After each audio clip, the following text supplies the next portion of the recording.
இந்த மடை திருந்த எபிசோடில் நீங்களாம் ஆவலோட எதிர்பார்த்துட்டு இருக்க ஜிமிக்கி கம்மல் ஃபேம் ஷெரில் அவங்களோட இன்டர்வியூவை நீங்கள் பார்க்க போகிறது இல்லை.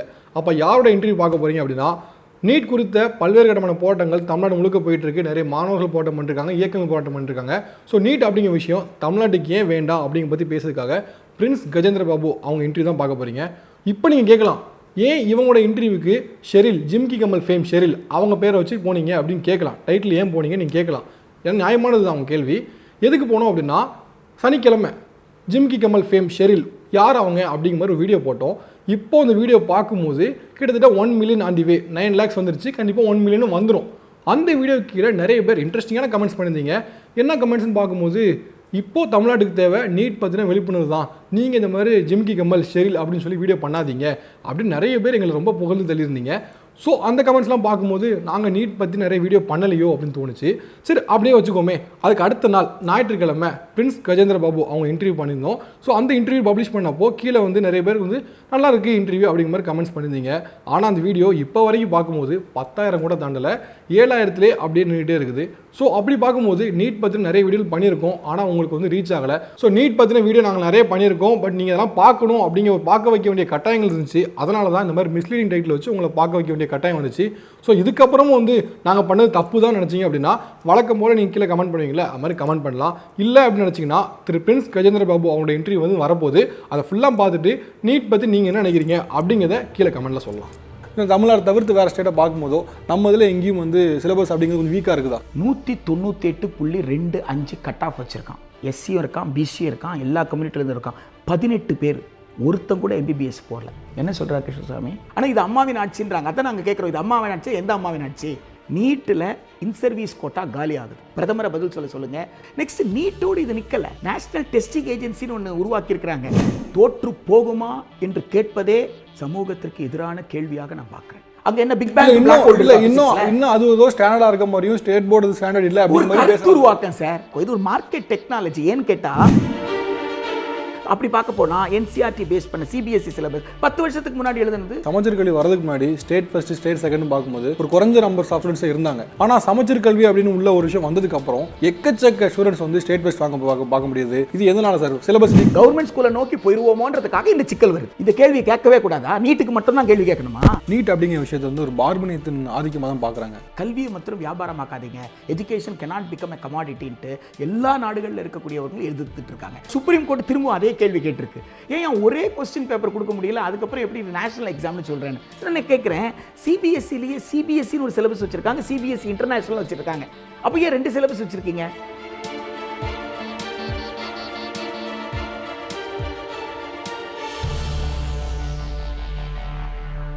நீட் தேர்வு குறித்து தமிழகம் முழுவதும் பல்வேறு கட்டமான போராட்டங்கள் போயிட்டு இருக்கு. நிறைய அமைப்பினர் பண்ணிட்டு இருக்காங்க, நிறைய மாணவர்கள் போராட்டம் பண்ணிட்டு இருக்காங்க. ஸோ இப்படிலாம் போயிட்டு இருக்கும்போது இந்த நீட் தேர்வுக்கான அந்த முடிவு தான் என்ன அப்படிங்கிற பற்றி நிறைய விஷயங்கள் பேச போகிறோம். பேசுறதுக்காக நம்ம கூட வந்து பிரின்ஸ் கஜேந்திர பாபு அவர்கள் நம்மளோட இருக்காங்க. வணக்கம் சார். வணக்கம். நீட் குறித்து பல்வேறு விதமான போராட்டங்கள் வந்து தமிழ்நாட்டில் போயிட்டு இருக்கு. மாணவர்களாகட்டும் பல இயக்கங்கள்ல போராட்டம் பண்ணிருக்காங்க. நிறைய காலேஜஸில் உள்ளிரு போராட்டம் பண்ணிருக்காங்க. இதை நீங்கள் எப்படி பார்க்குறீங்க? இந்தியாவில் சட்டத்தின்படி ஆட்சி நடந்தால், இந்தியாவுக்குன்னு ஒரு அரசமைப்பு சட்டம் இருக்குது. நாம் வந்து ஹூ இஸ் ரூலிங் இந்தியா அப்படின்னு கேட்டால் மோனார்க் இல்லை. ஹூ இஸ் ரூலிங் இந்தியானா ரூல் ஆஃப் லான்னு சொல்கிறோம். சட்டம் தான் இந்தியாவை ஆள்கிறதுன்னு. அப்போ அரசமைப்பு சட்டத்தில் சட்டமன்றத்துக்கு உரிமை என்ன, நீதிமன்றத்துக்கு உரிமை என்ன, அரசுக்கு என்ன உரிமைன்னு எழுதி வச்சுருக்கீங்க. இப்போ சட்டத்தின்படி ஆட்சி நடந்தால் நீட்டுக்கான விலக்கு கொடுக்கணும். ஏன்னா தமிழ்நாடு சட்டமன்றம் 2 சட்டங்களை ஏற்றி அனுப்பியிருக்கு. மத்திய அரசோட பரிசீலனையில் இருக்குது. மத்திய அரசில் ஒப்பிசைவுன்னு சொல்லி கான்ஸ்டிடியூஷன் ஆஃப் இந்தியாவில் இருக்குது. கன்கரண்ட் லிஸ்ட்டுன்னு நீங்கள் கன்சிடர் பண்ண மாட்டீங்க. சென்ட்ரல் கவர்மெண்ட் சொல்கிறது தான் ஸ்டேட் கேட்கணும்னு சொன்னால் 2 லிஸ்ட்டு தான் நீங்கள் வைக்கணும். ஒன்று சென்ட்ரல் லிஸ்ட்டு, இன்னொன்று ஸ்டேட் லிஸ்ட்டு. எது கன்கரண்ட் லிஸ்ட் வைக்கிறீங்க? கன்கரண்ட் லிஸ்ட் வைக்கிறது நோக்கமே ஒரு குறிப்பிட்ட மாநிலத்திற்கு ஒரு குறிப்பிட்ட தேவை இருக்குதுன்னு சொல்லி அந்த மாநிலத்தினுடைய சட்டமன்றம் கருதுதுன்னு சொன்னால் அதற்கு ஒப்பிசைவு கொடுப்பதுக்கு தான் கன்கரண்ட் லிஸ்ட்னு வச்சுருக்கிறீங்க. 6 மாதமாக பதில் சொல்லாமல் இருக்கிறீங்க. பதில் சொல்லுங்கன்ற போராட்டத்தை தான் நடத்துகிறாங்க. அது அரசியல் கட்சிகளாக இருந்தாலும் யாராக இருந்தாலும் பதில் சொல்லுங்கள். கொடுப்பேன்னு சொல்லுங்கள், கொடுக்க மாட்டீங்கன்னு சொல்லுங்கள். இல்லை, தமிழக அரசியல் வந்து நீட்லேருந்து விலக்கு வாங்கி தமிழக நீட்டுலேருந்து விலக்கு வாங்குவதற்கு அழுத்தத்தை கொடுப்போம். அவ்வளோ அந்த வார்த்தையை தான் பயன்படுத்துகிறாங்க. எங்கே வாங்கி கொடுப்பேன்னு சொல்லி அது ஜெயலலிதா சொன்னாங்க. ஆனால் இது அம்மாவின் ஆட்சின்றாங்க. அதான் நாங்கள் கேட்குறோம், இது அம்மாவின் ஆட்சி, எந்த அம்மாவின் ஆட்சி? ஜெயலலிதாவின் ஆட்சின்னு அவங்க சொன்ன வார்த்தையை நீங்கள் சொல்லணுமே. மே மாதம் 6ஆம் தேதி பாளையங்கோட்டையில் நடந்த பொதுக்கூட்டத்தில் அவங்க வந்து மிக தெளிவாக சொல்கிறாங்க, மருத்துவர் நுழைவுத் தேர்வு இல்லாமல் மருத்துவ மாணவர் சேர்க்கைன்னு சொல்கிறாங்க. இப்போ நான் மீண்டும் ஆட்சிக்கு வந்தால் நுழைவுத் தேர்வு இல்லாமல் நடத்துவதற்கு வலுவான சட்டம் சும்மா சொன்னாங்களா? வெற்று முழக்கமாக? நிச்சயமாக வெற்று முழக்கம் கிடையாது. காரணம் என்னன்னு கேட்டால், அரசமைப்பு சட்டத்தில் ஷெட்யூல் 7ல் உங்களுக்கு 3rd லிஸ்ட் 3ல் என்ட்ரி 25ல் அந்த பவர்ஸ் கொடுத்துருக்கு. ஸோ எனவே வாய்ப்பு இருக்குன்னு தெரிஞ்சுக்கிட்டு தான் பேசுகிறாங்களே தவிர வெற்று முழக்கமாக அவங்க வந்து பேசலை. சரி சார், இப்போ நடக்கிற காலேஜில் நடக்கிற உள்ளிருப்பு போராட்டங்கள் குறித்து நிறைய காலேஜில் விடுமுறை கொடுத்துட்ருக்காங்க. இந்த இதை நீங்கள் எப்படி பார்க்குறீங்க? அதாவதுங்க, இந்திய சுதந்திர போராட்டத்துக்கு உங்களுக்கு 200 வருஷம் நடந்த போராட்டம். 1855ல் காங்கிரஸ் உருவானதாக சொல்லப்படுறாங்க. அதுபோல் வந்து ஒரு 30-40 அமைப்புகள் உருவாக்கி போராடிட்டு இருந்தது. போராட்டம் எப்போ சூடுபட்டுது? எப்போ வந்து பிரிட்டிஷ் சாம்ராஜ்யம் வந்து இந்தியாவை பார்த்து பயந்தது? எப்போ? 1917க்கு அப்புறம் தான். காரணம் என்னென்னா, அப்போ தான் எம்எஸ்ஓ உருவாச்சு, மெட்ராஸ் ஸ்டூடெண்ட் ஆர்கனைசேஷன், என்எஸ்ஓ உருவாச்சு, நேஷனல் ஸ்டூடெண்ட் ஆர்கனைசேஷன், என்எஸ்யூஐ உருவாச்சு, ஏஎஸ்எஃப்ஐ உருவாச்சு.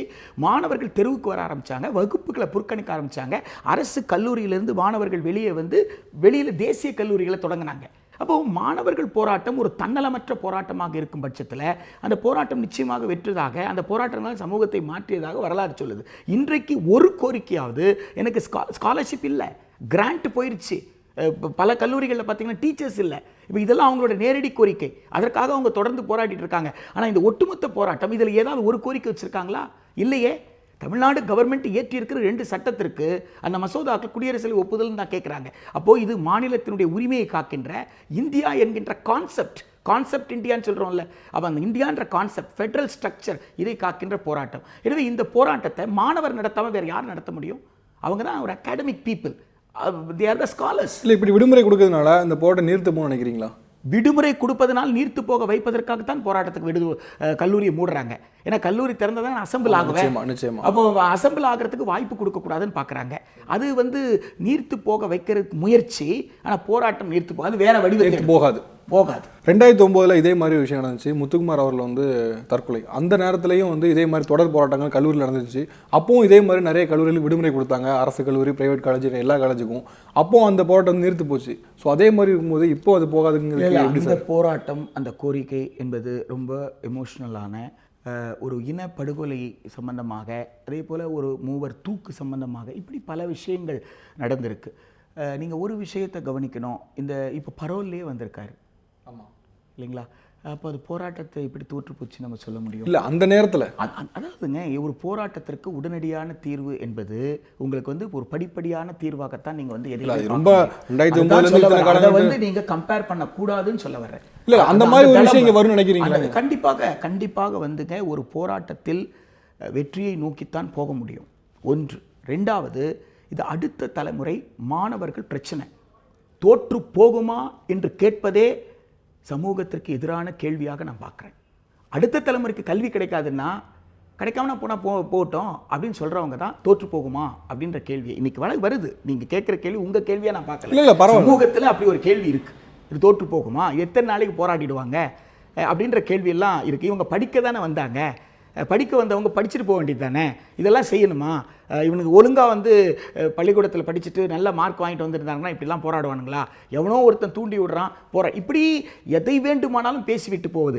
நீட்டில் இன்சர்வீஸ் கோட்டா காலி ஆகுது. இதற்கு பதில் சொல்ல சொல்லுங்கள். பிரதமரை பதில் சொல்ல சொல்லுங்கள், சுகாதாரத்துறை அமைச்சரை பதில் சொல்ல சொல்லுங்கள், முதலமைச்சரை பதில் சொல்ல சொல்லுங்கள், அல்லது சுகாதாரத்துறை செயலாளரை பதில் சொல்ல சொல்லுங்கள். யாராவது ஒருத்தரை இந்த கேள்விக்கு பதில் சொல்ல சொல்லுங்கள். 50 ஆண்டு காலமாக 7000 பப்ளிக் ஹெல்த் சென்டர்ஸ் இருக்குது. இதற்கு 3 டாக்டர்ஸ் வேண்டும், அப்படின்னா 21,000 டாக்டர்ஸ் வேணும். ஒரு 24 ஹவர்ஸ் பப்ளிக் ஹெல்த் சென்டர். ஆனால் ஒரு டாக்டர் கூட போடுவதற்கு நம்ம கஷ்டப்பட்டுக்கிட்டு இருக்கோம். அப்போ அந்த டாக்டரை உத்தரவாதப்படுத்துறதுக்காக ஒரு மெக்கானிசம் வச்சுருக்கோம். அந்த மெக்கானிசம் என்ன?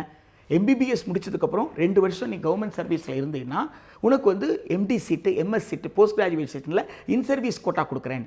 30,000 to 40,000 rupees சேலரிக்கு ஒரு MBBS முடித்த ஒரு குவாலிஃபைட் டாக்டர் ஒரு ரிமோட் வில்லேஜில் போய் வெறும் அந்த சேலரிக்காக ஒர்க் பண்ணுவாரா? அப்படி சேலரிக்காக ஒர்க் பண்ணாருன்னா அவர் எப்படி இருப்பார் நமக்கு தெரியும். ஸோ அப்போ ஒரு இன்வால்மெண்ட்டோட அவர் ஒர்க் பண்ணணும் அப்படின்னா அவருக்கு ஒரு இன்சென்டிவ் கொடுக்க வேண்டியது. அதுதான் அந்த இன்சர்வீஸ் கோட்டா. நீட் அந்த இன்சர்வீஸ் கோட்டாவை காலி பண்ணுது. அப்போ அந்த நீட் மூலமாக வர்றவங்க நீங்கள் யாரையும் நீங்கள் கம்பல் பண்ண முடியாதுன்ற ஒரு சூழல் வந்து வருது.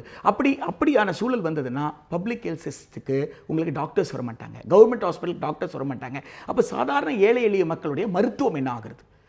தமிழ்நாட்டில் வந்து 22 மருத்துவ கல்லூரிகளை அரசே உருவாக்கி நடத்திட்டு இருக்கு. 2 வந்து அரசு நிர்வகித்தாலும் அது செல்ஃப் ஃபைனான்ஸ் சொல்லியிருக்காங்க. மொத்தத்தில் அரசின் கட்டுப்பாட்டில் 24 இருக்குன்னா அது வெறும் பண இன்வெஸ்ட்மெண்ட்டா, பில்டிங்கா? கிடையாது. அதில் இருக்கிற ப்ரொஃபஸர், அசிஸ்டன்ட் ப்ரொஃபஸர்ஸ் எப்படி கிரியேட் பண்ணோம்?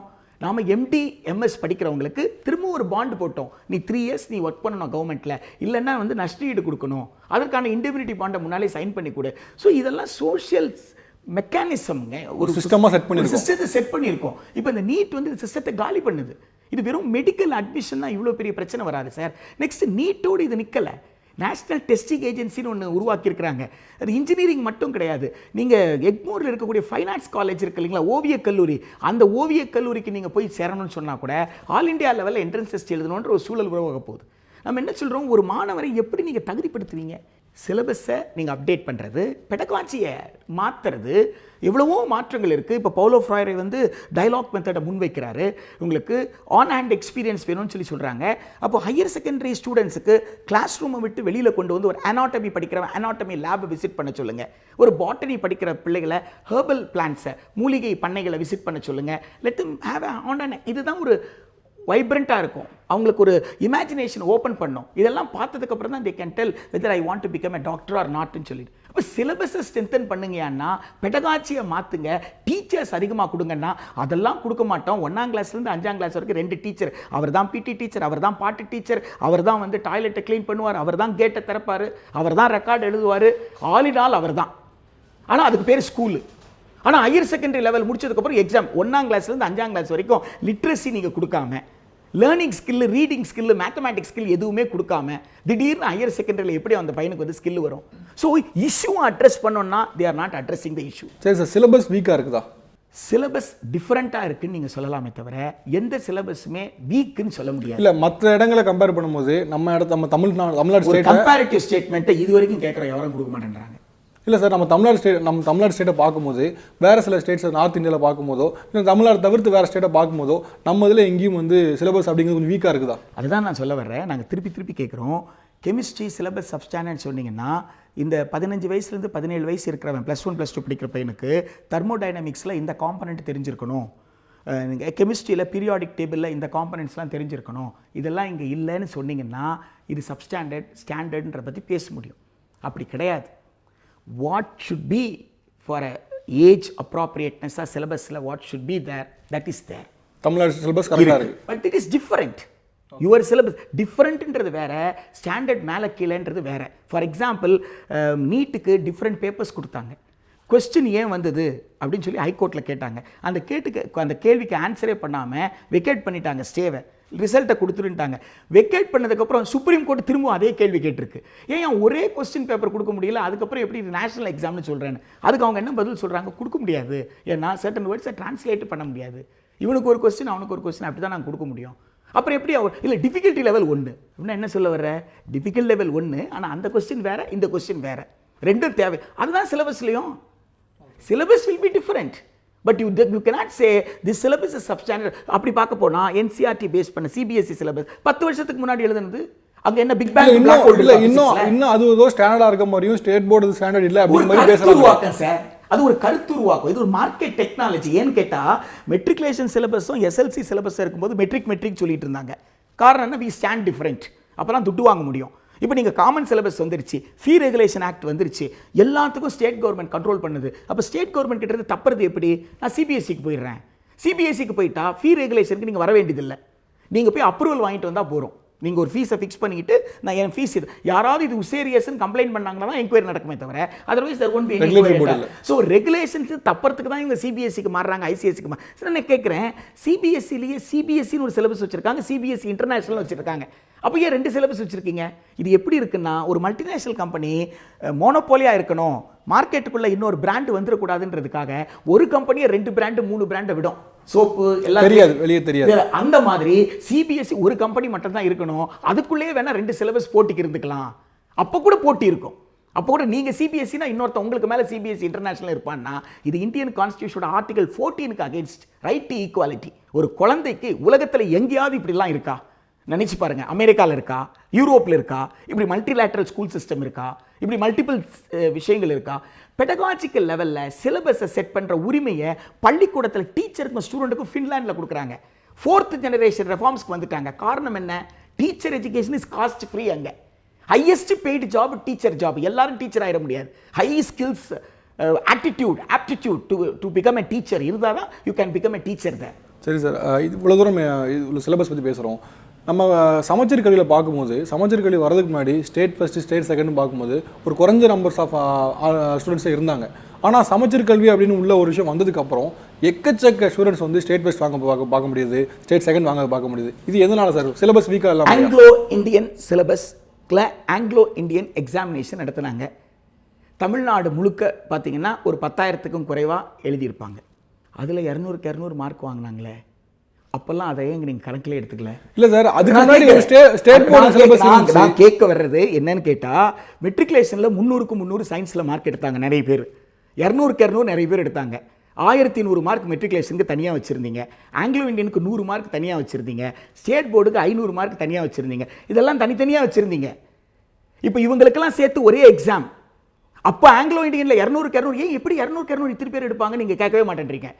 அன்னைக்கு மெட்ரிகுலேஷனில் 300க்கு 300 எப்படியா எடுப்பான்? கேட்கவே மாட்டேன்றீங்க. இல்லை சார், இத்தனை பேர் 1000 பேர் இப்போ எடுப்பாங்க அப்படிங்கிறது வரல. நம்ம ஸ்டேட் போர்டு சிலபஸ் பார்த்தோம். 200க்கு 200 100க்கு 100 மார்க் எடுத்தா தானே 10,000 பேர் எப்படி எடுத்தான்னு கேட்க வரீங்க. மேக்ஸில் 10,000 பேர் எப்படி? அதே தான் திருப்பி கேட்குறேன். மெட்ரிகுலேஷனில் 10,000 பேர் எழுதும்போது 1000 பேர் எடுத்தானே, எப்படி 1000 பேர் எடுத்தானே அன்றைக்கே கேட்கல நீங்கள்? அன்னைக்கு இத்தனை ஸ்டேட் பஸ் வரலையே சார். மெட்ரிகுலேஷன் படிக்கும்போது இத்தனை ஸ்டேட் பஸ் நம்ம கணக்காட்டலையே. மெட்ரிகுலேஷனுக்கு தனியாக வந்தது சார். இல்லை, கரெக்ட். எண்ணிக்கையே குறைவு சார்.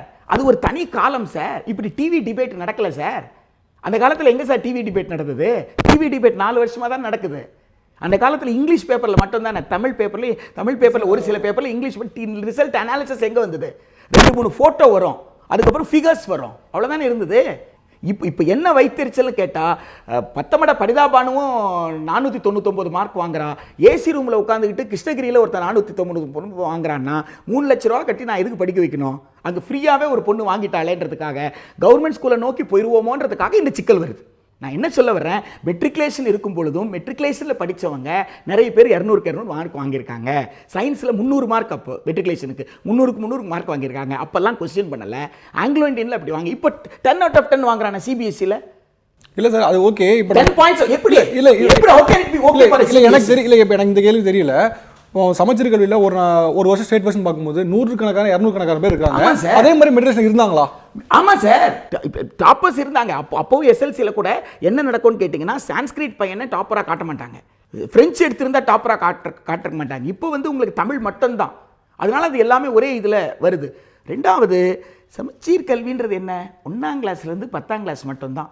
11, 12க்கு நீங்கள் இன்ட்ரடியூஸ் பண்ண காமன் சிலபஸ்க்கு முன்னாடி சிலபஸ் காமன் தான். ஆமாம், சிலபஸ் காமன் தான். இந்த காமன் சிலபஸ்ன்னு இப்போ நம்ம சமச்சீர்னு பேசிகிட்டு இருக்கிற அந்த விஷயம் உருவானதுக்கு ஒரு பேக்ரவுண்டு யாருக்குமே புரியாமல் நிறைய பேர் வந்து தப்பாக பேசிகிட்டு இருக்காங்க. இதில் சிக்கல் எங்கேருந்து வருதுன்னா, சமச்சீர்ன்ற சொல்லு தான். எல்லாரும் ஒன்றா இருக்குங்க ஒரு பிரச்சனை தான். நீயும் நானும் ஒன்னாடா, எந்த நீ படிச்சிருவியா உந்த நான் படிச்சிருவேனா அப்படின்றதுலேருந்து தான் இந்த சிக்கல் வருதே தவிர, இது சமச்சீர் அப்படின்றத விட்டுட்டு இது எப்படி உருவாச்சுன்னு பார்த்தோம்னா கொஞ்சம் மைண்டை வந்து நம்ம அப்ளை பண்ணுறதுக்கும் உதவிகரமாக இருக்கும். NCF 2005 புதிய நேஷனல் கரிக்குலம் ஃப்ரேம்வொர்க் வந்த உடனே அதை பேஸ் பண்ணி ஒவ்வொரு மாநிலமும் ஒரு பாடத்திட்டத்தை உருவாக்குங்கன்னு சொல்லி, அப்போ தமிழ்நாட்டுக்கான ஒரு பாடத்திட்டத்தை அவங்க வந்து உருவாக்குறாங்க. அதுக்கு 10 லட்ச ரூபா NCERT தான் கொடுக்குறாங்க. திரும்பவும் இந்த பாடத்திட்டம் NCERTக்கு அனுப்பப்படுது. NCERTயில் கரிக்குலம் ஃபோக்கஸ் குரூப்னு வச்சுருக்காங்க. ஒரு சப்ஜெக்ட்டுக்கும் தே ஆர் அனலைசிங். அவங்க they will analyse any syllabus that is sent to them. அந்த மாதிரி இதுலேயும் தே அனலைஸ் பண்ணதுக்கப்புறம் தே சென்ட் அ ரிப்போர்ட். எங்கெங்கெல்லாம் ஷார்ட் கமிங்ஸ் இருக்குது, எதெல்லாம் சரிப்படுத்தணும், வாட் இஸ் தேர் பர்செப்ஷன்றதை கொடுத்தாங்க. ப்ராடராக என்ன கொடுத்தாங்கன்னா, this is as per the perspectives of NCF 2005 கொடுத்தாங்க. அப்போ நோக்கங்கள் நிறைவேறி இருக்குது, ஒரு சில மாற்றங்கள் செய்யுங்கன்னு சொல்லியிருந்தாங்க. அந்த மாற்றங்கள்லாம் செய்யப்பட்டு ஏற்கத்தக்கது ஏற்கத்தக்காததுன்னு இருக்குது. இப்போ அங்கே வந்து மும்மொழிக் கொள்கை, இங்கே வந்து இருமொழிக் கொள்கை. அதுபோல் ஏற்கத்தக்கதை இவங்க ஏற்றுக்கொண்டார்கள். சில மாற்றங்களை செய்து அதுக்கப்புறம் அந்த சிலபஸ் வந்து வெளியிடப்பட்டது. அப்படி வெளியிடும் பொழுது இந்த சிலபஸை யாருக்கு கொடுக்கறதுன்னு பிரச்சனை. புது சிலபஸ், அப்டேட்டட் சிலபஸ் ஒருத்தருக்கு கொடுக்குறதா எல்லாருக்கும் கொடுக்குறதா? அப்போ தான் 4 போர்டு இருக்குது. அப்போ 4 போர்டுக்கும் காமன் சிலபஸ் கொடுப்போன்னு சொன்னாங்க. இது மெட்ரிகுலேஷனை குறைக்கிறதுக்காகன்னு உட்காந்து ஒரு சிலபஸ் எழுதலை, SSLCயை தூக்கிறதுக்காகன்னு ஒரு சிலபஸ் ஒன்று எழுதலை. இன்னும் சொல்லப்போனால் முத்துக்குமரன் கமிட்டி, இந்த சமச்சீர் கல்வியை பற்றி விவாதித்த முத்துக்குமரன் கமிட்டி ஒரு சப் கமிட்டி போட்டாங்க. அதில் அவங்க என்ன சொன்னாங்கன்னா ஸ்டேட் போர்டு இஸ் பெட்டர்னாங்க. ஸோ வந்து மெட்ரிகுலேஷன் சிலபஸ் வந்து மெட்ரிகுலேஷன் சிலபஸை விட சமச்சீர் கல்வி ஆமாம், அந்த டேட்டில் அன்னைக்கு இப்போ இது வந்து 5 வருஷம் ஆயிடுச்சு. Any syllabus is subject to improvement. ஒரு சிலபஸை கம்பேரிட்டிவாக பார்த்தீங்கன்னா பெட்டர்னு சொல்லலாமே தவிர உலகத்தில் எந்த சிலபஸை த பெஸ்ட்னு சொல்ல முடியாது. இது வந்து எவால்வ் ஆகிறது தான் சிலபஸ். அதுபோல் அந்த டேட்டில் 2010 that was a better syllabus. இப்போ now you are in 2000, you are suppose to 5 years you are suppose to review update பண்ணி. இப்போ கரிக்குலம் கமிட்டி போட்டிருக்காங்க, சிலபஸ் கமிட்டி போட்டிருக்காங்க, 2 ஃபார்மர் வைஸ் சான்சலர் தலைமையில் 2 லெவலில் கமிட்டி ஒர்க் பண்ணிட்டு இருக்கு. So it will get updated. So there is no question of poor standard or anything like that. So it is all a market concept. நீட்டை ஆதரிக்கிற நிறைய பேர் Twitter போன்ற சமூக வலைத்தளங்களில் பேசுகிற விஷயம் என்னென்னா, தமிழ்நாட்டில் பேங்க் எக்ஸாம் இருக்குது, இல்லை வேறு சில காம்படிட்டிவ் எக்ஸாம் இருக்குது, JEE போன்ற காம்படிட்டிவ் எக்ஸாம் இருக்குது, அதுக்கெல்லாம் தமிழர்கள் எல்லாரும் போட்டியிடும் போது ஏன் இந்த மாதிரி ஒரு நீட் எக்ஸாமுக்கு மட்டும் போட்டியிடும் போது வந்து எங்களுக்கு வந்து சமமான கல்வி இல்லை அப்படிங்கிற ஒரு விஷயம் சொல்கிறாங்க அப்படின்னு சொல்கிறாங்க. அதை எப்படி பார்க்குறீங்க? அது வந்து அவங்க பார்வையிலேருந்து அது ஒரு நியாயமான கேள்வி தான். ஏன்னா மேலோட்டமாக பார்க்குறது. பேங்கிங் எக்ஸாமுக்கு பேங்கிங் வேலைக்கு போகணுன்னு விரும்புகிறவன் எழுத போகிறான். ஸோ அதே போல் தான் IAS எக்ஸாம். அதே போல் எல்லாரும் சமூகத்தில் இருக்க அத்தனை பேரும் போயிட போகிறதில்ல. 2வது டிகிரி முடிச்சதுக்கப்புறம் 1 வருஷம் 2 வருஷம் வீட்டில் உட்காந்தோ ஹாஸ்டலில் தங்கியோ அதுக்காக முயற்சி பண்ணுறாங்க. வேறு எந்த வேலைக்கும் போகாமல் அது ஒரு எடுத்து சில பேர் வேலை செஞ்சுக்கிட்டே பண்ணுறாங்க. So that is something totally different. நான் ஏற்கனவே சொன்னது போல் மருத்துவம் என்பது ஒரு சேவை. அந்த மருத்துவ சேவைக்கு சேவை மனப்பான்மை கொண்டவர்கள் வந்தால் தான் அரசு துறையில் வேலை செய்ய முடியும். எனவே இங்கே முதல் தலைமுறை இது வரைக்கும் மருத்துவமோ பொறியியலோ ஒரு கனவாக இருந்த இன்னைக்கு தேதி வரைக்கும் சொல்லிகிட்டு இருக்கிறோம். அதாவது செந்தில்குமார் ஹைதராபாத் யூனிவர்சிட்டியில் கால் வைக்கிறாரு. ஜலகண்டபுரம் சேலத்தில் பன்னியாண்டி சமூகத்திலேருந்து 2 கொட்டகை. அந்த சமூகத்தினுடைய சென்ட்ரல் யூனிவர்சிட்டியில் கால் வைத்த, இன்னும் சொல்லப்போனால் யூனிவர்சிட்டியில் கால் வைத்த முதல் ஸ்டூடெண்ட் செந்தில்குமார். அந்த செந்தில்குமார் செத்து போயிட்டான். இன்னைக்கு வரைக்கும் அந்த சமூகத்தில் இந்தியாவுக்கு சுதந்திரம் கிடைச்சி 70 வருஷம் ஆயிடுச்சு. அதுக்கு முன்னாடி 2000 வருஷமாக இங்கே வாழ்ந்துக்கிட்டு இருக்கிறோம். அந்த சமூகத்தில் ஒருத்தன் கூட காலேஜில் கால் வைக்கல. முதல் கால் வச்சவன் செத்து போயிட்டான். அவுட்லுக் பத்திரிக்கையில் அவங்க அம்மா கொடுத்த பேட்டி படிச்சிருப்பீங்கன்னு நினைக்கிறேன். அவங்க சொன்னாங்க, டே இது வேணாண்டா, இது நம்மளை கொன்னுடண்டான்னு சொன்னேன், கேட்கல, செத்து போயிட்டான். இதோ இந்த 2 பிள்ளைங்க அவங்க மகளுடைய பிள்ளைங்க, ஜென்மத்துக்கு இவங்களை படிக்க வைக்க மாட்டேனேன்றாங்க. அதைத்தானே எதிர்பார்க்குறீங்க நீட்டில்? வேறு என்ன எதிர்பார்க்குறீங்க? +2 வரைக்கும் ஒரு லெவல் பிளேயிங் ஃபீல்டு கொடுத்துருக்குறீங்க. அதாவது கவர்மெண்ட்டு சோறு போடுது, கவர்மெண்ட் வந்து டெக்ஸ்ட் புக்கு கொடுக்குது, கவர்மெண்ட் ஃப்ரீ எஜுகேஷன் கொடுக்குது.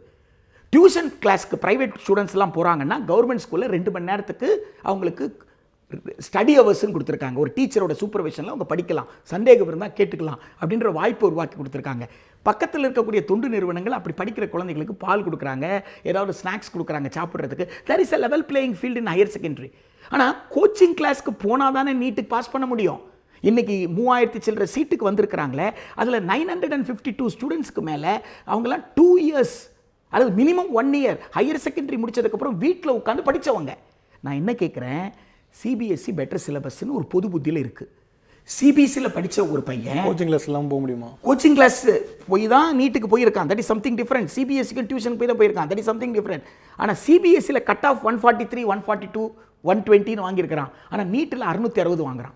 முதலேருந்தே கோச்சிங் போகிறாங்களா? இல்லைங்களா? அதாவது நான் என்ன கேட்க வர்றேன், NEET is the higher difficulty லெவல்னு சொன்னால் அதை விட லோவர் டிஃபிகல்ட்டி லெவலில் ஹையர் டிஃபிகல்ட்டி லெவலே வாங்கினவன் லோவர் டிஃபிகல்ட்டி லெவலில் ஏன் வரல? காரணம் என்னென்னா, NEET is replacing the class room learning. Class ரூமில் டிஸ்கஸ் பண்ண முடியும், கொஸ்டின் பண்ண முடியும். நீங்கள் மெண்டலை பற்றி படிக்கும் பொழுது மெண்டல் வந்து டார்வினை டிஸ்ப்ரூவ் பண்ணிட்டாருன்னு சொல்லும்போது ஒரு குழந்தை கேள்வி கேட்க முடியும், ஏன் சார் அவர் தான் டிஸ்ப்ரூவ் பண்ணிட்டார்ல, அதுக்கப்புறம் எதுக்கு நான் டார்வின் படிக்கணும்ன்ட்டு. Then teacher has to explain. டார்வினை புரிஞ்சுக்காமல் நீ மெண்டலை புரிஞ்சிக்க முடியாது. ஸோ இந்த டிஸ்கஷனுக்கு கிளாஸ் ரூமில் உங்களுக்கு ஸ்கோப் இருக்குது, என்ன சீரியஸ் கிளாஸாக இருந்தாலும். ஆனால் கோச்சிங் கிளாஸில் அந்த ஸ்கோப் இருக்கான்றது. கோச்சிங் கிளாஸில் என்ன நடக்கு, இந்த கேள்விக்கு நான் எப்படி பதில் எழுதணும், இல்லை இது இந்த பதில் இருக்குது, இந்த பதிலுக்கு எப்படியெல்லாம் கேள்வி கேட்கலாம். அப்போது திரும்ப திரும்ப டெஸ்ட் எழுதி ப்ராக்டிஸ் பண்ணுறது தானே தவிர நெகேட் பண்ணுறதுக்கு சான்ஸே இல்லை. If law of negation is not in practised, then how can the learning process be there? டயலெட்டிக்ஸே அது தானே, ஃபிசிக்ஸே அது தானே. நிலை மறுத்தல், இப்போ நியூட்டனை நிலை மறுக்கிறாரு எயின்ஸ்டைனை நிலை மறுத்திருக்கிறாரு ஸ்டீஃபன் ஹாக்கின்ஸு. இப்போ நான் ஸ்டார் என்பது நிலை கிடையாது, அது கூட சுருங்கி பிளாக் ஹோல் ஆயிரும், எல்லாமே அழிஞ்சு போகும் அப்படின்ற விஷயம் வந்திருக்கு. ஸோ இப்போ நிலை மறுத்து இது தப்புன்னு சொல்லணும். கோச்சிங் கிளாஸில் தப்புன்னு நீங்கள் சொல்ல முடியுமா? You have come to take coaching. நீங்கள் கொஸ்டின் பண்ணுறீங்கன்னு வச்சுக்கோங்க, you have to go out of the system. மற்ற பையெல்லாம் கொஸ்டின் என்ன சார் அவன் கேள்வி கேட்டுக்கிட்டு இருக்கான், பதில் சொல்லிட்டு இருக்கான், அடுத்த கொஸ்டினுக்கு போவோம் சார்னுமா. ஸோ நீங்கள் ரீப்ளேஸ் பண்ணிட்டீங்கன்னா என்ன சிக்கல் வருதுன்னா, 2 லட்சம் பேர் நீட் கிளாஸ்க்கு போகிறாங்க, 5000 மெடிக்கல் சீட், மிச்சம் 1,95,000 பேர் என்ன ஆக போகிறாங்கன்னு தான் என் கேள்வி. அப்போ he becomes unfit to be a BSc physics. நம்ம புதுசாக பாடத்தை படிக்கல. அப்போது உங்களுக்கு சயின்டிஸ்டே இல்லாமல் போவானே, சோஷியல் சயின்டிஸ்ட் இல்லாமலே போயிடுவானே, ரிசர்ச் நடக்காமல் போயிடுமே, அது ஒரு மிகப்பெரிய பாதிப்பை ஏற்படுத்துமே, ஒரு விஷய சைக்கிள் ஆகுமே. எல்லாவற்றுக்கும் மேலே பணம் இருந்தால் கோச்சிங் கிளாஸ் இருந்தால் நீட்டில் ஸ்கோர் இருந்தால் தான் உங்களுக்கு வந்து மார்க்குன்னா, அப்போது ஏழைகளாக இருக்கக்கூடியவர்களுக்கு என்றைக்குமே வாய்ப்பு கிடையாது. நீங்கள் போட்டிக்கே வராமல் போயிடுவீங்க. சரி சார், கிருஷ்ணசாமி அவர்கள் வந்து ஒரு விஷயம் சொல்கிறாங்க.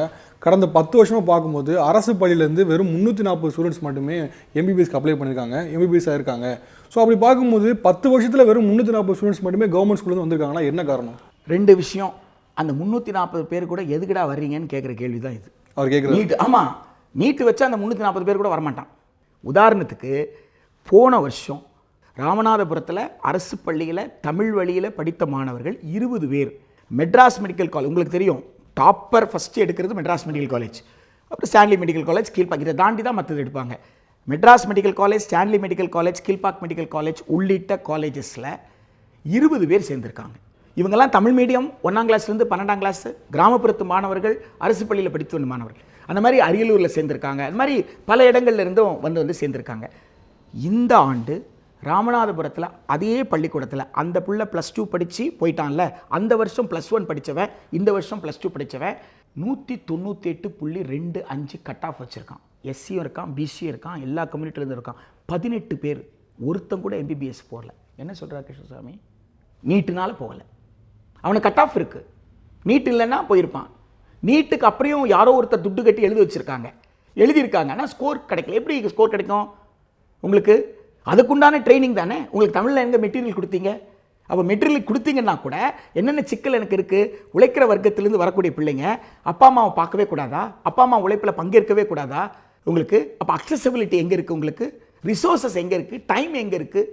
லெவல் பிளேயிங் ஃபீல்டே கிடையாது. பணக்காரன் ஏசி ரூமில் உட்கார வச்சு பிள்ளையை படிக்க வைக்க முடியும், ஹாஸ்டலில் கொண்டு போய் படிக்க வைக்க முடியும். கவலையே படாதரா, ஒரு வருஷம் உட்காரான்னு சொல்ல முடியும்.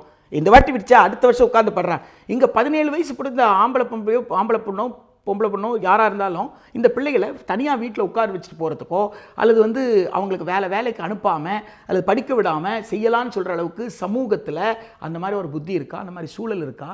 அப்போ இதை எதையுமே இந்த சோஷியல் பேக்ரவுண்டை, சோஷியல் ரியாலிட்டியை நான் கருத்துலேயே எடுத்துக்க மாட்டேன்.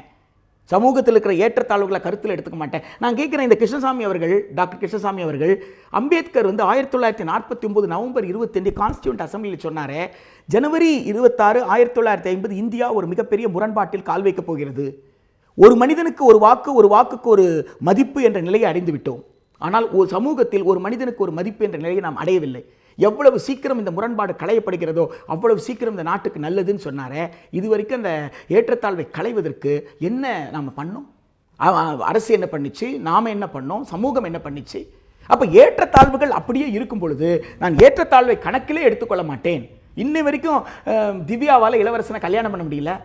இன்னி வரைக்கும் கோகுல்ராஜ் தான் நினைச்ச பொண்ணோட கூப்பிட்டுட்டு கோயிலுக்கு போக முடியல. கோயில் வாசப்படலே அவனை ஒருத்தனை கொல்றாங்க, இன்னொரு தூக்கிட்டு போகிறாங்க. இன்னி வரைக்கும் கௌசல்யாவோட தான் விரும்பின அவனை கல்யாணம் பண்ணிட்டு வாழ முடியல. கண்ணுக்கு எதிராக கணவனை பறி கொடுத்துட்டு இவளுக்கும் தலையில் அடிபட்டு இன்னைக்கு ஜாதி மறுப்பு போராளியா நிற்கிறான், தனி மனிதனாக நிற்கிறா. இது எதை பற்றியுமே கேள்வி கேட்க மாட்டேன். இதற்கெல்லாம் கல்வி ஒரு விடைன்னு நினைக்கிறாங்க. திவ்யா அவர்கள் பிரச்சனை, திவ்யா அவங்களா தனியாக வந்த ஒரு விஷயம் தானே. அவங்க இஷ்டப்பட்டு வந்ததாக தானே அவங்க சொல்லியிருந்தாங்க. இஷ்டப்பட்டு வந்ததால் இந்த சமூகம் இஷ்டப்பட்டு வந்தவங்களை வாழ வைக்கலன்றது தானே. இஷ்டப்பட்டு வந்தவங்களை வாழ வச்சிங்களா? திருப்பியும் கோர்ட்டில் வந்து பிரித்து தானே விட்டீங்க. சாதாரண கேஸில் நீங்கள் கவுன்சிலிங் போகாமல் டைவர்ஸ் கொடுப்பீங்களா? திருமணம் ஆயிடுச்சு, கவுன்சிலிங்க்கு தான் அனுப்பிங்க. மெட்ராஸ் ஹைகோர்ட் கவுன்சிலிங் அனுப்பிச்சா? அப்போ டாக்டர் கிருஷ்ணசாமி இந்த கேள்வி கேட்டாரா? ஏன் அவங்கள கவுன்சிலிங் அனுப்பலை அப்படின்னு சொல்லி கேட்டாரா? எவ்வளவோ சமூகத்தில் எவ்வளவோ கேடு நடக்கு. அந்த கேட்டை பற்றி நான் உடன்படவே மாட்டேன். 1ஆம் கிளாஸ்லேருந்து 5ஆம் கிளாஸ் வரைக்கும் என் புள்ள படிக்கிற ஆதி திராவிடர் ஸ்கூலில் எப்படி நீ ஸ்கூலை வச்சிருக்கிற? என் புள்ள படிக்கிற விடுதியில் சாப்பாடு எப்படி கொடுக்குற? சாப்பாட்டுக்கு எவ்வளோ துட்டு செலவு பண்ணியிருக்கிற? அதுதானே இன்னைக்கு தேவைப்படுற விவாதம். உடற்பயிற்சிக்கு விளையாட்டுக்கு ஆசிரியர் கொடுத்துருக்கியா? அப்போ 5 வயசுலேருந்து 10 வயசு இருக்கிற குழந்தைக்கு விளையாட்டுக்கு ஒரு டீச்சரே இல்லாமல் எப்படியா விளையாடுவான்? எப்படியா ஒலிம்பிக்கு போவான்? இந்த கேள்வி கேட்கவே கூடாதா? நீட்டுக்கு மட்டும்தான் கேள்வி கேட்கணுமா? ட்விட்டர் போன்ற சமூக வலைதளங்களில் இன்னமும் வந்து நீட் அப்படிங்கிற விஷயத்தை வந்து ஒரு பார்பனியத்தின் ஆதிக்கமாக தான் பார்க்குறாங்க. அதை நீங்கள் எப்படி பார்க்குறீங்க சார்? அது வந்துங்க, பிராமண சமூகத்தில் பிறந்தவர்கள் அப்படின்றதையும் பார்ப்பனியன்றதையும் ரெண்டையும் போட்டு கன்ஃபியூஸ் பண்ணிக்க வேண்டிய அவசியம் இல்லை. பார்ப்பனியம் என்பது ஒரு கோட்பாடு. அந்த கோட்பாடு என்ன சொல்லுதுன்னா, எல்லோரும் சமம் கிடையாது, ஏற்றத்தாழ்வுகளோடு படைக்கப்பட்டவர்கள் ஏற்றத்தாழ்வுகளோடு தான் வாழ்வார்கள் அப்படின்றது தான் பார்ப்பனியம். எனவே அந்த பார்ப்பனியத்திலிருந்து விடுபட்டவர் தான் மகாகவி பாரதியார். பிராமண சமூகத்தில் பிறந்தவர் தான். சீனிவாச ராவ் கன்னடத்தில் கன்னட பகுதியில் கன்னட மொழி பேசக்கூடிய ஒரு பிராமண சமூகத்தில் பிறந்தவர் தான். தஞ்சாவூரில் போயிட்டு கூலி தொழிலாளிகளோடு உட்கார்ந்து அந்த கூலி தொழிலாளியுடைய விவசாய போராட்டத்திற்காக தலைமை தாங்கினார். எனவே எந்த சமூகத்தில் பிறக்கிறீங்கன்றதெல்லாம் பிரச்சனை கிடையாது, எந்த சமூகத்தில் வேணாலும் பிறக்கலாம். ஆனால் மனிதர்களாக பரிமளிப்பது, இந்திய அரசமைப்பு சட்டம் ஜாதியற்ற ஒரு சமூக அமைப்பை கட்டமைப்பதுன்றது தான் இந்திய அரசமைப்பு சட்டம் சொல்லியிருக்கிற விஷயம். அதுதான் 17 நம்ம அன்டச்சபிலிட்டி இஸ் எராடிகேட்டட்னு சொல்லிட்டோம். தீண்டாமை ஒழிந்ததுன்னா ஜாதியும் ஒழிந்ததுன்னு அர்த்தம். எனவே ஜாதி, ஒரு ஜாதியில் பிறந்தான் என்பது வேறு, அதை நம்ம அங்கீகரிக்க வேண்டிய அவசியம் கிடையாது. ஆனால் பார்ப்பனியம் என்பது ஒரு தத்துவம். அந்த தத்துவம் வந்து ஒரு இப்போ நீட் என்பது அதைத்தானே செய்கிறது. ஒரு விளிம்பு நிலையில் இருக்கிற மக்களுக்கு வாய்ப்பே கொடுக்காம நீ போட்டி போடுன்னு சொல்கிறதும், இதுக்கு மேலே என்ன உனக்கு வாய்ப்பு வேணும்னு கேட்குறதும், வாய்ப்பை நீ உருவாக்கிக்கோன்னு சொல்கிறதும், இதெல்லாம் வந்து ஒரு ஆணவத்தில் இருந்து பேசப்படுற பேச்சு இல்லையா? +2 வரைக்கும் வருவதே ஒரு போராட்டமாக கருதுகிறாங்க. 5ஆம் கிளாஸ்லேருந்து 8ஆம் கிளாஸ் வரைக்கும் பொம்பளை பிள்ளைகளை அனுப்புறதுன்றது ஒரு பெரிய போராட்டம். உங்களுக்கு தஞ்சாவூர் அருப்புக்கோட்டை பக்கத்தில் போயிருந்தேன். அந்த மாவட்டத்தில் ஒரு அதிர்ச்சி தர செய்தி சொன்னாங்க. 1985 வரைக்கும் தோளில் சீலை போட்டுக்கிட்டு மேலாடை போட்டுக்கொண்டு பெண்கள் ஊருக்குள்ளே போக முடியாதான். ஊருக்கு வெளியில் வந்து 1985 வரைக்கும் இந்த நிலைமையை கருத்தில் எடுத்து அந்த ஊரில் பொம்பளை பிள்ளைகளுக்கு ஊருக்குள்ளேயே ஒரு பிரைமரி ஸ்கூல் திறக்கிறதுக்கு அனுமதிச்சிருக்காங்க. 18 பேருக்கு ஒரு ஸ்கூல் திறக்க முடியுமான்னு கேட்கும் பொழுது ஒரு ஸ்பெஷல் பர்மிஷன் போட்டு திறந்திருக்காங்க அப்படின்ற விஷயத்தை கேள்விப்பட்டேன். அந்த ஊர் எம்எல்ஏ அமைச்சராகவும் இருந்திருக்கிறாரு. உண்மையிலே பாராட்டினேன். இது ஒரு நல்ல விஷயம். ஒரு ஊருக்காக ஒரு பெண்கள் இதுதான் இன்றைக்கி சமூகத்துக்கு யதார்த்தம். எல்லாருக்கும் சமமான கற்றல் வாய்ப்பை நம்ம வந்து உருவாக்கி கொடுக்கல. அப்படி அதுதான் கொத்தாரி கமிஷன் சொன்னது. நீங்கள் கொத்தாரி கமிஷன் சொன்னதை நடைமுறைப்படுத்திட்டு இப்போ நீங்கள் என்ன கேள்வி கேட்டாலும் பரவாயில்ல. உலகத்தில் இருக்கிற எல்லா நாட்டிலையும் அது இப்போ நீட்லேயே அந்த சிக்கல் இருக்குது. நீங்கள் நீட்டுன்னு தான் சொன்னீங்க, ஆனால் அதை கெட்டாக நடத்திருக்கிறீங்க. குளோபல் என்ட்ரன்ஸ் எக்ஸாமினேஷன் இந்த கண்ட்ரி ஃபார் த ஃபஸ்ட் டைம்னு டிக்ளேர் பண்ணியிருக்கிறீங்க. ஃபாரினர்ஸ், PIO, OAC இவங்கெல்லாம் பார்ட்டிசிபேட் பண்ணியிருக்காங்க. அந்த நாடுகளெல்லாம் காமன் ஸ்கூல் சிஸ்டம் இருக்கே, அந்த நாடுகள்லாம் ஸ்டேட் ஃபண்டட் ஸ்கூல்ஸ் இருக்கே, அதை வச்சுட்டு இது மாதிரி பண்ணலாம். அந்த மாதிரியான நாடுகள்லேருந்து வர அந்த மாதிரி இருக்கிற நாட்டில் இது கிடையாது. ஏன்னா தேர்வுக்கு மேலே தேர்வு என்பது குழந்தைகளுக்கு மன அழுத்தத்தை கொடுக்கும். எனக்கு கொடுக்கும்போது ப்ராடக்டை நல்லா கொடுத்துரு. செகண்ட் டைம் டெஸ்ட் பண்ணுறேன், டிரைவிங் டெஸ்ட்டை பாஸ் பண்ணி லைசன்ஸ் வாங்கிட்டு வந்துட்டீங்க. அதுக்கப்புறம் போலீஸ் என்ன சொல்லுது, RTO தான்ப்பா உனக்கு லைசன்ஸ் கொடுத்தாரு, போலீஸ் லைசன்ஸ்க்கு ஒரு டெஸ்ட் எழுதுன்னு சொன்னால் உங்களுக்கு எப்படி இருக்கும்? அதே மாதிரி தான் இவங்க பண்ணுறாங்க. சரி சார், நிறைய பேர் நீட் எதிர்த்து போராடுறாங்க, நிறைய இயக்கங்கள் பண்ணுறாங்க. ஸோ பண்ணும்போது ஒவ்வொருத்தவங்களும் ஒவ்வொரு மாதிரி டிமாண்ட் வைக்கிற மாதிரி தெரியுது. இதனால் பெரும் குழப்பங்கள் ஏற்படுதா? டிமாண்ட் வந்து ரொம்ப தெளிவாக வைக்கிறாங்க. ஒன்று, இமீடியட் டிமாண்ட், நோ நீட். அதுக்கு 2 சட்ட மசோதாக்களுக்கு விலக்கு கொடுத்துருங்க. அதுலேயும் மோஸ்ட் இமீடியட் டிமாண்டுன்னு ஒன்று வைக்கிறாங்க. என்னென்னா, இந்த வருஷம் பாதிக்கப்பட்டிருக்கிற மாணவர்களுக்கு 200க்கு 200 வாங்கியிருக்கிறான், நீட்டில் ஸ்கோர் கட் ஆஃப் இருக்குது, அவனுக்கு வந்து மேனேஜ்மெண்ட் கோட்டாவில் இடம் கிடைக்குதுன்னா மேனேஜ்மெண்ட் கோட்டாவில் இமீடியட்டாக கொடுக்க முடியல. ஸோ கேரளா கவர்மெண்ட் என்ன கொடுத்துருக்குன்னா, ஸ்டேட் கேரண்டி கொடுத்துருக்கு. உன்னால் ஃபீஸ் கட்ட முடியலன்னா நான் பொறுப்பு எடுத்துக்கிறேன், அவங்க பேங்க் லோன் அரேஞ்ச் பண்ணி கட்டிடுவாங்க, அது வரைக்கும் நான் பொறுப்பு. அப்படியே அவங்க கட்டலைன்னா ஸ்டேட் கட்டணும். State stood as a guarantor and the admission was ensured. So state should step in. குறைந்தபட்சம் இப்போ மாநில அரசால் இது என்ன எடுக்க முடியுமோ அதை வந்து ஸ்டெப்பின் எடுக்கணும். அப்புறம் சீட்ஸை இன்க்ரீஸ் பண்ணுறதுக்கு நெகோஷியேட் பண்ணலாம். அசாதாரணமான சூழ்நிலையில் எங்களுக்கு வந்து இந்த வருஷத்துக்கு மட்டும் ஸ்பெஷல் பர்மிஷன் ஒரு பேட்சுக்கு மட்டும் கொடுங்க, எனக்கு இன்ஃப்ராஸ்ட்ரக்சர் இருக்குது, டீச்சிங் ஸ்டாஃப் இருக்கிறாங்க, நீங்கள் கேட்குற பேராமீட்டர்ஸ்லாம் வச்சுருக்கிறோன்னு கேட்டு சீட்ஸை இமீடியட்டாக இன்க்ரீஸ் பண்ணி இந்த வருஷம் பாதிப்பு. இது ரெண்டுமே நியாயமில்லாத கோரிக்கைன்னு நீங்கள் சொல்ல முடியாது. இதுக்கு அடுத்த 2 வைக்கிறது பர்மனெண்ட் இது வைக்கிறாங்க. என்ன வைக்கிறாங்க, ஸ்டேட் லிஸ்ட்டுக்கு கொண்டு வந்துருங்க, இனிமேலாவது ஸ்டேட்டுக்கிட்ட கொடுத்துருங்கன்னு கேட்குறாங்க. 4வது என்ன, இதோட கண்டினியூட்டி தான். வேர்ல்டு ட்ரேட் ஆர்கனைசேஷனோட நெகோசியேஷனில் கல்வியும் சுகாதாரம் இருக்கிற வரைக்கும் மார்க்கெட் அக்சஸ்க்கு தான் நீங்கள் பேசிகிட்டு இருக்கிறீங்க. அது வந்து யுனைடெட் ஸ்டேட்ஸ் ஆஃப் அமெரிக்காவில் இருக்கக்கூடிய ப்ரொஃபசர்ஸ், யூரோப்பில் இருக்கிற ப்ரொஃபசர்ஸ் அந்தந்த நாடுகளை கேட்டுக்கிட்டு இருக்கிறாங்க. WTOலேருந்து எடுத்துருங்க கல்வியை மாத்திரம் வியாபாரமாக்காதீங்க, எஜுகேஷன் cannot become a commodityன்ட்டு எல்லா நாடுகளில் இருக்கக்கூடியவர்களும் எதிர்த்துட்டு இருக்காங்க. ஸோ அதனோட பகுதியாக தான் இவங்க என்ன சொல்கிறாங்க, பியூனஸ் ஏரஸ் அர்ஜென்டினாவில் December 6லேருந்து 11th 2017 WTOட 11th மினிஸ்ட்ரியல் மீட்டிங் நடக்க போகுது. அதில் நெகோசியேஷன் முடிஞ்சிருமோன்ற ஒரு பயம் இருக்குது. ஏன்னா கவர்மெண்ட் ஆஃப் இந்தியா செப்டம்பர் 2006 ஒரு டாக்குமெண்ட் சர்க்குலேட் பண்ணியிருக்கு. இப்போ அந்த டாக்குமெண்ட் மேலே பல நாடுகள் வந்து கேள்வி எழுப்பியிருக்கு. அப்போ எங்கள் டொமஸ்டிக் ரெகுலேஷன்லாம் என்ன ஆகுறது, எங்கள் நாட்டு மக்களுக்கு நாங்கள் வச்சிருக்கிற பாதுகாப்பு போயிருமா அப்படின்ற கவலையை தெரிவிச்சிருக்காங்க. ஸோ அந்த அடிப்படையில் இவங்களுடைய அடுத்த டிமாண்ட் என்ன, WTOலேருந்து இதெல்லாம் ஒன்றோடு ஒன்று பிணைந்து தான். நீங்கள் முதல்ல செய்ய போகிறீங்க, ரெண்டாவது நீங்கள் பேச்சுவார்த்தை தான் நடத்தணும். கவர்மெண்ட் கூப்பிட்டேப்பா நீட்டுக்கு நான் கொடுத்துட்றேன், மற்றதை நாங்கள் கன்சிடர் பண்ணுறேன்னு சொல்லுங்கள். ஸோ இது வந்து டிஸ்ஜாயிண்டட் கிடையாது, ஏதோ டூ மச்னு கிடையாது, it's everything is related. So இப்போ நம்ம மாநில அரசு மத்திய அரசுக்கு என்ன மாதிரி விதமான அழுத்தங்கள் கொடுக்கணும், என்ன மாதிரி விஷயம் கொண்டு வரணும்னு நினைக்கிறீங்க? நியாயமாக 2 விஷயம் சார். ஒன்று, பக்கத்தில் இருக்கிற பாண்டிச்சேரியில் சீஃப் மினிஸ்டர் வந்து ஆல் பார்ட்டி மீட்டிங் நடத்தியிருக்கிறாரு. கர்நாடகாவில் காவேரி பிரச்சனை நடந்தால் உடனடியாக அனைத்து கட்சி கூட்டத்தை கூட்டுறாங்க, எதிர்கட்சிகள் அனைத்தும் ஒன்றா சேர்றாங்க, எல்லா முன்னாள் முதலமைச்சர்களாக ஒன்றா சேர்றாங்க. தமிழ்நாடு முதலமைச்சர் உடனடியாக அனைத்து கட்சி கூட்டத்தை கூட்டி, நாம் தமிழ்நாட்டில் சட்டத்தை ஏற்றியிருக்கோம், சட்ட மசோதா ஏற்றி அனுப்பப்பட்டிருக்கு, மத்திய அரசு என்ன நாம் என்ன செய்யலாம், தமிழ்நாட்டை சார்ந்த அரசியல்வாதிகள் என்ற அடிப்படையில் நாம் என்ன செய்யலான்னு பேசலாம். சட்டமன்றத்தை கூட்டி சிறப்பு விவாதம், சட்டமன்றம் இயற்றிய 2 சட்ட மசோதாக்களை இந்திய அரசு மதிக்காமல் இருக்க என்ன செய்கிறது அப்படின்னு விவாதிக்கலாம். ரெண்டாவது, மாநில சங்கத்துக்கு என்னென்ன உரிமைகள் இருக்குது, நான் ஏற்கனவே உங்களுக்கு சொன்னேன், ஸ்டாண்டிங் கமிட்டி ரிப்போர்ட்லேருந்து கான்ஸ்டியூஷன்லேருந்து என்னென்ன ப்ரொவிஷன்ஸ் இருக்குது அப்படின்றத வச்சு வாதிடலாம். ஸோ இப்படி எடுப்பதற்கு பல வாய்ப்புகள் இருக்குது.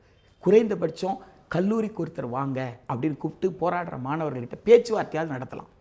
சரி, மாணவர்கள் இனிமேல் எடுத்துகிட்டு வர போராட்டமாகட்டும், கல்லூரியில் உள்ளூர் போராட்டமாகட்டும், இதை எந்த வகையில் அடுத்த கட்டத்தை என்ன கொண்டு போகணும்னு நினைக்கிறீங்க நீங்கள்? அதாவது வந்துங்க, இது வந்து ஒரு ஐ ஓப்பனராக இருந்து கவர்மெண்ட் இமீடியட்டாக இந்த ப்ராப்ளமை சால்வ் பண்ணிடணும் தான் நான் நினைக்கிறேன். இல்லை, சால்வ் பண்ணலை அப்படின்னு சொன்னால் அது போராட்டம் தான் எவால்வ் ஆகணும். ஏன்னா இது திட்டமிட்டு வந்த போராட்டம் அல்ல. இது வந்து ஓராண்டு காலமாக நடக்கக்கூடிய விவாதம். அந்த விவாதத்தை இந்த கூர்மையாக இந்த மாணவர்கள் பார்த்தார்கள். இப்போ அவங்க உணர்றாங்க இது டிப் ஆஃப் தி ஐஸ்பர்க், இது நீட்டோடு நிற்க போகிறதில்ல, அது எக்ஸ்டெண்டாக எல்லாத்துக்கும் வரப்போகுது. எனவே நீட்டையே எதிர்க்கும் போது தான் மற்றதை பற்றி நம்ம பேச முடியும் என்ற புரிதலுக்கு வந்ததுக்கப்புறம் தான் வந்திருக்கிறாங்க. ஒரு தலைமுறை கூட இன்னும் தமிழ்நாடு கவர்மெண்ட்டு மோஸ்ட் பேக்வேர்டு கம்யூனிட்டிக்கு ஃபஸ்ட்டு ஜெனரேஷனுக்கு ப்ரொஃபஷனல் காலேஜில் கால் வச்சா 20,000 ரூபா கொடுத்துட்ருக்குறாங்க. அப்படின்னா என்ன அர்த்தம், இன்னும் ஒரு தலைமுறை கூட கிராஜுவேட் அந்த குடும்பத்தில் இல்லைன்னு அர்த்தம், பட்டதாரியே இல்லை. மிகவும் பிற்படுத்தப்பட்ட சமூகத்தில் ஒருவர் கூட கிராஜுவேட்டாக வரலன்னா அவர்களுக்கு 20,000 ரூபா கொடுக்குற நிலைமையில தான் நாம் இருக்கிறோம் அப்படின்ற கருத்தை எடுத்துக்கிட்டு அதை வடிகட்டு முறையாக இந்த ஆல் இண்டியா லெவலில் என்ட்ரன்ஸ் டெஸ்ட் நடக்கிறத பார்க்குறாங்க. எனவே இது சமூகத்தினுடைய மிக நியாயமான ஒரு கோரிக்கையாக தான் நான் பார்க்குறேன். இது மாணவர்கள், எல்லா சமூகத்தை சார்ந்த மாணவர்கள், இவங்க மாணவர்களாக நிற்கிறாங்க, அரசியல் கட்சிகளை கடந்து நிற்கிறாங்க அவங்க. எனவே இது ஒரு நியாயமான ஒரு போராட்டம். எனவே தன்னலமற்ற ஒரு போராட்டம், கூட்டாட்சி தத்துவத்தையும் மாநிலத்தின் உரிமையும் காக்கின்ற போராட்டம். எனவே நிச்சயமாக இந்த போராட்டத்தில் இந்த மாணவர்கள் வெற்றி பெறுவார்கள், தமிழ்நாட்டினுடைய வரலாற்றை மாற்றி எழுதுவார்கள். இது தமிழ்நாட்டுடைய பள்ளி கல்வியிலிருந்து உயர்கல்வி வரைக்கும் தரப்படுத்துதல் அப்படின்றதையும் சமமான வாய்ப்பை ஏற்படுத்துதல் என்கின்ற வகையிலும் ஒரு மிகப்பெரிய எழுச்சியை உண்டு பண்ணும் ஒரு பாசிட்டிவான டெவலப்மெண்ட்டாக இது இருக்கும்னே நான் நினைக்கிறேன். சரி சார், நடிகர் சூர்யா அவர்கள் வந்து நீட் எவ்வளோ கொடுமையானது அப்படிங்கிறத பற்றி ஒரு கட்டுரை எழுதியிருக்காங்க. ஸோ இதே மாதிரி நிறைய நடிகர்கள், நிறைய சினி பிரபலங்கள் வந்து இது மாதிரி எழுதுறது மூலமாக இதுக்கு ஏதேனும் ஒரு வகையில் ஒரு உந்துதலாக இருக்கும்னு நினைக்கிறீங்களா? கண்டிப்பாங்க, ஒரு உணர்ச்சி மிக்க ஒரு கட்டுரையாக அந்த கட்டுரையை நான் வாசித்தேன், மேம்போக்காக இல்லாமல். ஏனென்றால் அவருடைய அகரம் அறக்கட்டளை வந்து ஒரு புத்தகத்தை விவாதத்திற்காக விட்டாங்க. நீட்டு ஆதரித்து எழுதினவர்களும் அந்த புத்தகத்தில் கட்டுரை எழுதியிருந்தாங்க, நீட்டு வேண்டான்னு சொன்னவங்களும் அந்த கட்டுரை எழுதியிருந்தாங்க. ஒரு விவாதத்தை முன்வைத்தார் அவர். அப்படி விவாதத்தை முன்வைத்து அந்த விவாதத்தின் வந்த பலன்களை எல்லாம் பார்த்து ஒரு ஆய்வு செய்து ஒரு பொறுப்புணர்வோடு அவர் வந்து அந்த கட்டுரையை வந்து எழுதியிருக்கிறாரு. இப்போது ரஞ்சித்துடைய முன்முயற்சியில் லைலா கல்லூரியில் ஒரு மிகப்பெரிய திரைத்துறையை சார்ந்தவர்கள்லாம் கலந்து கொண்ட கூட்டம் ஒன்று நடந்திருக்கு. திரைத்துறை சார்ந்தவர்கள் சமூகத்தின் மீது அக்கறை கொண்டிருக்கிறார்கள் என்பதை வெளிப்படுத்துவது. அவங்க திரைப்படத்தில் வெளிப்படுத்துகிறாங்க, ஆனால் இப்படி பொதுவெளியில் வந்து ஒரு கருத்தரங்கமாக கட்டுரையாக வெளிப்படுத்துவது என்பது நிச்சயமாக இந்த சமூகத்தை மேம்படுத்த, கல்வி முறையை மேம்படுத்த நிச்சயமாக இது வந்து பயனளிக்கும். போராடக்கூடிய மாணவர்களுக்கு அது மிகப்பெரிய ஆறுதலாகவும் ஆதரவாகவும் இருக்கும். ரொம்ப நன்றி சார். ரொம்ப நன்றி. தொடர்ந்து இதே மாதிரி நிறைய விஷயங்கள் பண்ணுங்கள். உங்கள் நல்ல நோக்கம் நிறைவேற வாழ்த்துக்கள். நன்றி.